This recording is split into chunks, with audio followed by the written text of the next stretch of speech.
তো প্রথমেই আমরা মাংসটাকে ম্যারিনেট করে নেবো। এখানে 500 গ্রাম মতো মাংস আছে। এতে আদা রসুনের পেস্ট, লঙ্কার গুঁড়ো, গোলমরিচ গুঁড়ো, নুন, একটা ডিম, কর্নফ্লাওয়ার আর তার থেকে কিছুটা পরিমাণ ময়দা নিয়ে এটাকে ভালো করে মিক্স করে নেবো। মিক্স করে নিয়ে ওই আধ ঘন্টা মতো রেখে দেবো।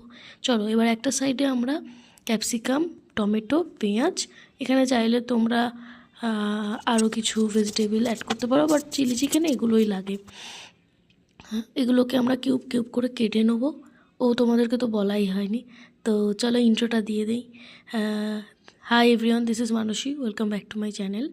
আজকে আমি চিলি চিকেনের ভিডিও শেয়ার করছি। তো তারপরে দেখো এখানে 3টে সস আমরা মিক্স করে নিলাম। একটা হলো red chilli sauce, red sauce, chilli sauce, আর একটা হলো সোয়া সস। এরপর ওই ম্যারিনেট করা মাংসগুলোকে তেলে ভেজে নেবো এবং পকোড়ার মতো করে এই